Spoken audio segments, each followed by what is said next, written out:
During the final months of World War II, as Allied forces pushed deeper into German territory, they uncovered more than just enemy fortifications and weapons caches. Hidden beneath the earth, in a network of mines that had been sealed for decades, they found something that would haunt the men who discovered it for the rest of their lives. The official reports called it a mining accident.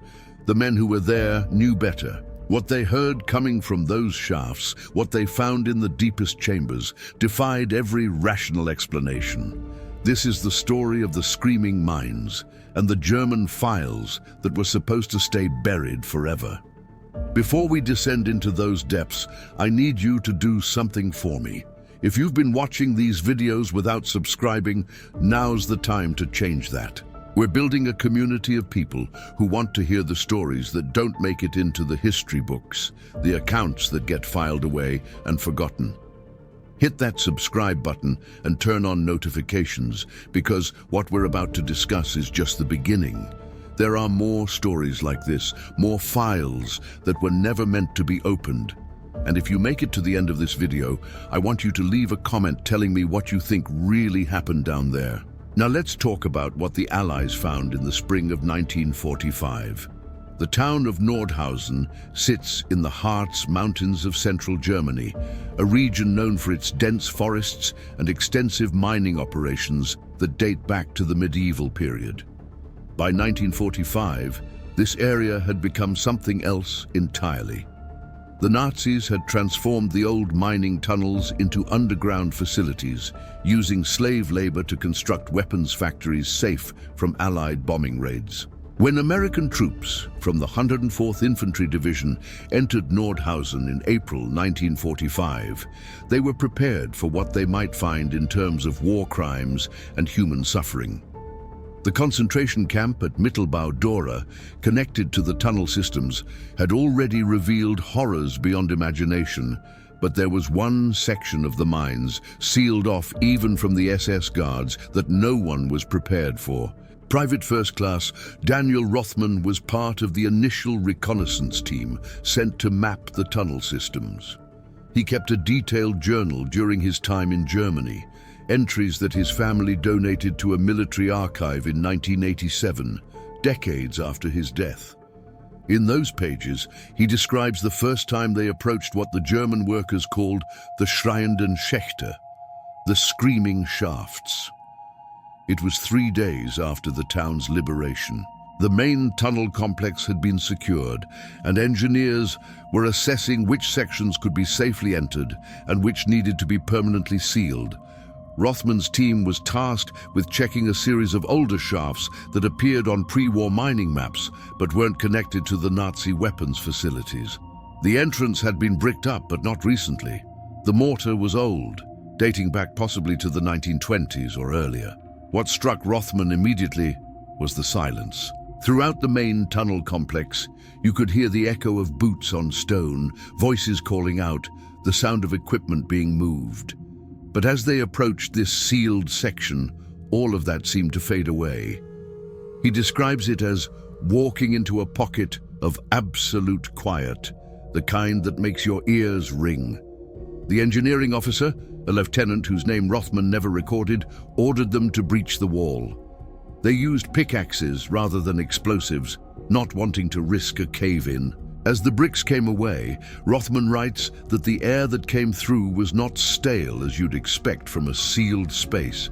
It was cold, far colder than the surrounding tunnels, and it carried a smell he couldn't quite identify. Not decay, not chemical. Something else, something wrong. They widened the opening enough for a man to pass through and set up portable lights. The shaft beyond descended at a steep angle, the walls showing tool marks that predated modern mining equipment. This was old, possibly centuries old. The lieutenant sent 2 men ahead with lights and rope while the rest waited at the entrance. Rothman was one of those who waited, and he's grateful for that to this day, according to his journal. Because what the advance team found in the first chamber made one of them refuse to ever go back underground again. When they returned, maybe 20 minutes after descending, both men were pale. The younger one, a corporal from Pennsylvania, was shaking. They'd found bodies, but not recent ones. Skeletons, dozens of them, arranged in a circle around a central shaft that dropped even deeper into the earth. The positioning of the remains was what disturbed them most. Every skeleton faced inward toward that central shaft, and every skull showed signs of trauma, fractures that suggested they'd been struck from behind. But the way they'd fallen, or been placed, suggested this wasn't a mass execution in the traditional sense. They were seated, or had been when they died, arranged with precision, and carved into the walls around them were symbols that none of the men recognized, geometric patterns that seemed to spiral down toward the deeper shaft. The lieutenant decided they needed to report this before proceeding. They sealed the breach temporarily and returned to the surface. But that night, while the discovery was being discussed at the battalion command post, something happened that changed everything.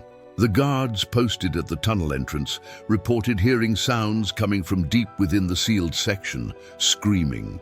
Not the sounds of wounded men or animals in distress. This was something that made even veteran soldiers uncomfortable. It started around 200 hours and continued until just before dawn. The guards described it as multiple voices, impossible to count how many, crying out in unison. Not words, not in any language they recognized, just raw sound, rising and falling in waves. By morning, both guards had requested transfer to different duties. The commander couldn't grant that, not in the middle of a combat zone with work still to be done, but he did rotate them off that particular post. And he authorized a full investigation of the sealed shaft, not because he believed in ghosts or unexplained phenomena, but because he thought there might be trapped survivors from the concentration camp, people the Nazis had hidden away to die in the darkness. A larger team went down the next day. Rothman volunteered to go with them, something he later questioned. They brought more lights, medical supplies in case there were survivors, and weapons because no one knew what they might find. The first chamber was exactly as the advance team had described it, 23 skeletons arranged in a perfect circle, all facing inward. The forensics officer who examined them estimated they'd been dead for at least 50 years, possibly longer. The clothing fragments that remained suggested turn-of-the-century German workers, mining gear from before the First World War. The symbols on the walls were photographed and sketched, but no one could identify them. They weren't occult symbols in the traditional sense, nothing from any known religious or mystical tradition. They were something else, something older perhaps, or something invented for a purpose the men couldn't fathom. The central shaft dropped another 100 feet, and the team could see that it had been deliberately carved, not following any natural cave formation. Someone had wanted to go down there, wanted to reach something specific. They set up a rope and pulley system, and 2 volunteers descended while the others maintained position in the upper chamber. Rothman stayed above, and his journal entry about what happened next is chaotic. The handwriting rushed and hard to read. The 2 men reached the bottom of the shaft and reported finding another chamber, larger than the first. They were silent for several minutes, and when they called up again, one of them was crying.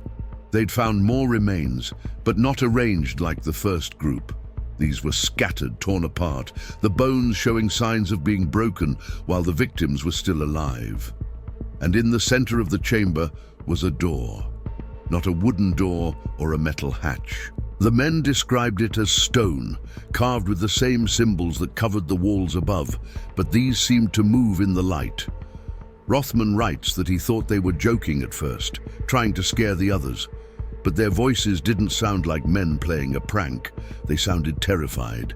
The lieutenant ordered them to photograph the door, but not to touch it. As they were taking pictures, the screaming started again, not from deep below or far away, from right there in the chamber with them. The 2 men barely made it back up the shaft, climbing hand over hand, forgetting the pulley system entirely. When they emerged into the upper chamber, both were bleeding from their ears and noses. The medic couldn't explain it. There was no physical trauma, no sign of blast injury or pressure change, but the bleeding wouldn't stop completely for almost an hour. The team evacuated the shaft immediately. The lieutenant sealed it himself, not just with bricks, but with concrete and steel reinforcement. He filed a report recommending the entire section be permanently closed and marked as structurally unsound. That should have been the end of it. But the sounds didn't stop. For 3 more nights, anyone posted near that section of the tunnels reported hearing the screaming. It got worse each night, lasting longer, growing louder. On the 4th night, command decided to bring in someone who might understand what they were dealing with. They found a local priest who'd remained in the area, an elderly man who'd served the mining community for over 40 years. His name was Father Klaus Bergman, and he knew the history of those mines better than anyone alive. Father Bergman told them about the dig that took place in 1903. A group of miners, led by a man named Wilhelm Brenner, had discovered something while expanding the existing tunnels. Old shafts, much older than the mines themselves, that seemed to lead down toward a natural cave system. Brenner became obsessed with exploring deeper.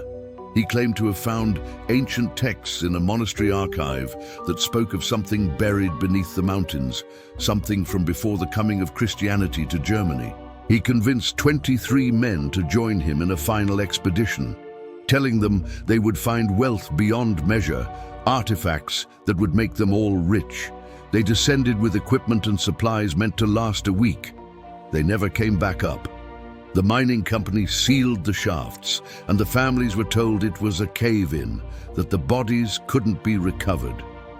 But Father Bergman had heard the stories passed down through the community. Some of the older miners claimed you could hear the lost men screaming at night, especially on certain dates. The company dismissed it as superstition and grief. They built the brick wall and forbade anyone from going near that section. Over the years, the sounds became less frequent, then stopped entirely. People assumed the spirits had found rest, or that it had all been imagination from the start, until the Americans broke through the wall and went down into the dark again. Father Bergman asked the lieutenant if they'd gone all the way down, if they'd reached the door. When told that they had, he closed his eyes and began to pray in Latin. He told them that Brenner's journals, the ones he'd found in the monastery, spoke of an older name for the mountains, a name that translated roughly to the threshold, a place where the boundary between the world above and something below was thin. The texts claimed that ancient priests had sealed something down there, had carved warnings into stone and performed rituals to keep it contained. Brenner didn't believe in ancient evil or spiritual danger. He thought the stories were meant to hide treasure or archaeological value. He was wrong. The lieutenant asked what Bergman thought should be done. The priest said the seal needed to be restored, but properly this time. Not just concrete and steel, but with the old protections, the ones Brenner had broken when he breached the final door. He would need time and certain materials, things that might be difficult to obtain in a war-torn country. The commander made a decision that wasn't in any military handbook. He gave Bergman access to the shaft and whatever resources he needed. For 2 days and nights, the priest worked in those tunnels, alone except for one guard posted at the entrance. None of the men who were there ever spoke publicly about what he did down there. Rothman's journal mentions only that strange smells drifted up from below, incense mixed with something acrid, and that the temperature near the shaft entrance fluctuated wildly, hot and cold in waves. On the 3rd morning, Father Bergman emerged and told them it was done. The screaming stopped that night. It never came back, not while American forces held the area. When the occupation zones were established and the region fell under Soviet control, all records of the incident were confiscated. The Soviet officers sealed the entire tunnel complex, not just the shaft, and posted guards with orders to shoot anyone who attempted entry. They maintained that perimeter for years. Some of the American soldiers tried to follow up on what happened, to find out if there had been any further incidents. None of them could get clear answers. Rothman's journal ends with an entry dated June 1945, just before his unit shipped out. He writes that he's tried to rationalize what happened, to find an explanation that fits with everything he knows about the world. Gas pockets in the mines, infrasound causing hallucinations, mass hysteria brought on by the horrors they'd witnessed in the concentration camps. None of it fits. The sounds were real. The bones were real. The door at the bottom of the shaft was real. And whatever Brenner found down there, whatever the ancient texts warned about, he believes it's still there, waiting, listening for the day when someone else decides to dig too deep. The German files that documented all of this, the reports filed by the American command, the photographs taken in the chambers, the sketches of the symbols, most of them disappeared into classified archives. Some surfaced decades later, heavily redacted, released under Freedom of Information requests that took years to process. But there's one photograph that made it out intact. It shows the stone door at the bottom of the final shaft. The symbols covering its surface are clear enough to see in detail, and if you look carefully at the bottom corner of the photo, you can see something else. Scratch marks on the stone floor, leading away from the door. Fresh ones. Made after Brenner's team died. Made by something that wasn't human. I want to hear what you think about this. Do you believe there are places we shouldn't dig, depths we shouldn't explore? Or do you think there's a rational explanation that accounts for everything these men experienced? Leave your thoughts in the comments. And if you found this story compelling, disturbing, or if it's going to keep you up tonight, wondering what's still down there in those sealed mines, then hit that like button and make sure you're subscribed. There are more stories like this, more incidents that got buried in classified files or dismissed as wartime hysteria. Next time, we're going to talk about what Soviet soldiers found in the forests east of Berlin and why an entire regiment was withdrawn from the front lines and sent to a psychiatric facility. You won't want to miss that one. Until then, stay curious, stay skeptical, and remember that not everything that got buried in the war was meant to stay dead.